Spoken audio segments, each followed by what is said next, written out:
जय मसीह की एंड गुड मॉर्निंग।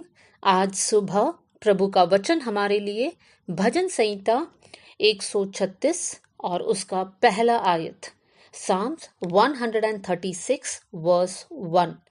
यहोवा का धन्यवाद करो क्योंकि वो भला है और उसकी करुणा सदा की है। यहाँ पर वचन में साफ और क्लियर लिखा है कि हमें यहोवा परमेश्वर को धन्यवाद करना है क्योंकि परमेश्वर भला है, परमेश्वर अच्छा है।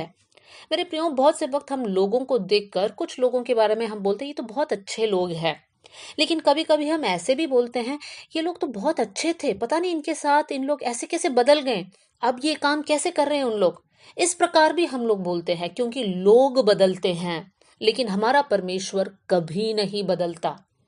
हमारा परमेश्वर के बारे में लिखा है परमेश्वर भला है, मतलब परमेश्वर युगानुयुग भला है, अच्छा परमेश्वर है। और इसीलिए हमें परमेश्वर को धन्यवाद करना है। कैसे हम लोग ये जानेंगे कि परमेश्वर भला है? भजन संहिता 34वां अध्याय और उसकी 8वीं आयत साम्स 34 वर्स 8 में हम पढ़ते हैं, परख कर देखो कि यहोवा कैसा भला है। परख कर के वहां पर एक और शब्द को हम डाल सकते हैं जहां पर नीचे फुटनोट्स में लिखा गया है, और वो है चख कर देखो कि यहोवा कैसा भला है। बिना चखे हुए हम लोग किसी भी वस्तु का टेस्ट को हम बता नहीं सकते हैं।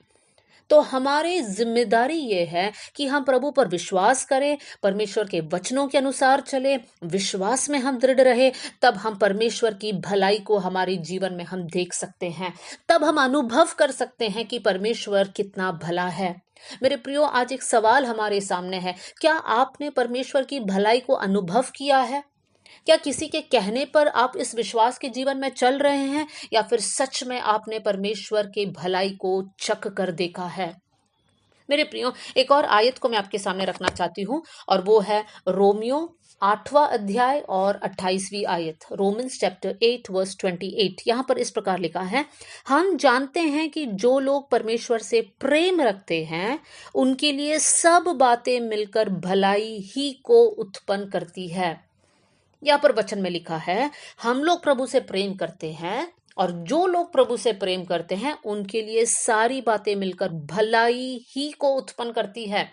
हमारा परमेश्वर भला है, और हमारा परमेश्वर की भलाई को हमको अनुभव करना है। और जब हम लोग प्रभु से प्रेम करेंगे, ये भला परमेश्वर हमारी जीवन में होने वाली सारी बातें भलाई ही में बदल देगा।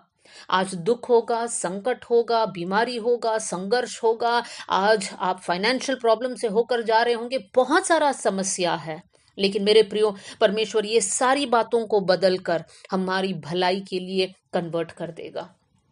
क्या आपको विश्वास है? आज हम उसको देख नहीं पा रहे हैं, लेकिन विश्वास की आंखों से हमें इस बात को देखना है, आज का संघर्ष मेरा कल का आशीष है। आज का मुसीबत मेरा कल परमेश्वर उसी मुसीबत को लेकर मेरे को आदर करेगा। इन बातों पर आपको विश्वास करना है। क्यों आपको विश्वास करना है? क्योंकि परमेश्वर भला है, और परमेश्वर अपनी भलाई का वो स्वभाव को कभी नहीं बदलता। एक उदाहरण आपके सामने मैं रखना चाहती हूँ। दूसरी शताब्दी की बात है। पॉलीकार्प करके प्रभु का एक दास था जो प्रेरित यूहन्ना का चेला था। उनके बारे में इतिहास में इस प्रकार लिखा है कि वो प्रभु पर विश्वास करते थे, प्रभु के साथ साथ चलते थे, प्रभु का सेवा करते थे। लेकिन जब वो 86 साल के हुए, उस समय पर उनको पकड़ा गया और उनको ये धमकी दिया गया कि तुम्हें या तो यीशु को छोड़ना है, नहीं तो अपना जान को गंवाना है। और उनके सामने बहुत सारी गवाही को, बहुत सारी धमकी को रखा गया। और धमकी एक ये था कि या तो तुमको जंगली जानवर के सामने फेंका डाला जाएगा, या तो तुम्हें आग में डाला जाएगा। उस समय पर पॉलीकार्प खड़ा होकर कहता है, 86 साल मैंने परमेश्वर की सेवा की, और परमेश्वर ने मेरे साथ कुछ भी गलत नहीं किया, मैं इस परमेश्वर को कैसे छोड़ सकता हूं? मेरे प्रियो, पॉलीकार्प ने परमेश्वर की भलाई को अपने जीवन में अनुभव कर लिया था, और इसीलिए संकट और मुसीबत में भी वो दृढ़ रहकर कहता है कि परमेश्वर मेरे लिए भला था। फिर पॉलीकार्प से कहा जाता है, एक और मौका है, तुम यीशु मसीह को इनकार कर दो, नहीं तो तुमको आग में डाल दिया जाएगा। तब पॉलीकार्प कहता है, ये आग तो सिर्फ 1 घंटा जलता है और उसके बाद बुझ जाता है। उस आग का क्या करोगे जहां पर अधर्मी लोगों को डाला जाएगा? वो आग कभी बुझता नहीं है। मेरे प्रियो, कैसे पॉलीकार्प के अंदर इतना हिम्मत मिला कि वो ऐसे खड़े होकर अपना विश्वास के लिए बोल पाए? वो चाहता था तो यीशु मसीह को इनकार कर सकता था, लेकिन उसने इनकार नहीं किया। वो वहां पर दृढ़ होकर बोलता है, ये प्रभु मेरे लिए भला रहा, क्योंकि उसने प्रभु यीशु मसीह को अपने जीवन में अनुभव कर लिया था। आज मेरे प्रियो, जो भी बातें हमारी जीवन में आता है, हमेशा याद रखिए परमेश्वर भला है और प्रभु हमारी हानि के लिए कुछ नहीं करेगा। जो भी हमारे जीवन में है, प्रभु उन बातों को बदलकर हमारी आशीष के लिए हमको वहां पर लेकर जाएगा। पहला थिस्सलुनीकियों 5वां अध्याय और 18वीं आयत में, 1 Thessalonians chapter 5 verse 18 में हम इस प्रकार पढ़ते हैं, हर बात में धन्यवाद करो। भजन संहिता 136 में हमने इस प्रकार पढ़ा, यहोवा का धन्यवाद करो क्योंकि वो भला है।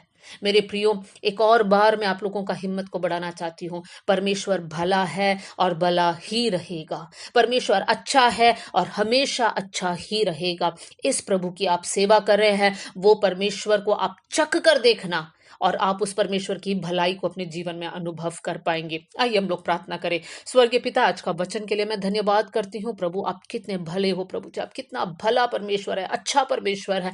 दिल की गहराई से हम आपको धन्यवाद करते हैं। प्रभु, ये वचन सुनने वाले हर एक भाई और बहन, परमेश्वर, आज उनका जीवन में आप ऐसे काम कीजिए परमेश्वर, ताकि आपकी भलाई को वो लोग अपने जीवन में अनुभव कर पाए। प्रभु जी, हमारी कमी गटी में, प्रभु जी, हमारी बीमारी में, परमेश्वर, हमारे संघर्षों के बीच में, परमेश्वर, आप हमारे लिए भला है, इसलिए मैं धन्यवाद करती हूँ परमेश्वर पिता। और मैं ये दुआ करती हूँ प्रभु जी, आपकी भलाई को लोग अनुभव कर पाए परमेश्वर पिता। हालेलुया। आपकी करुणा सदा के लिए, इसलिए हम धन्यवाद करते हैं प्रभु जी।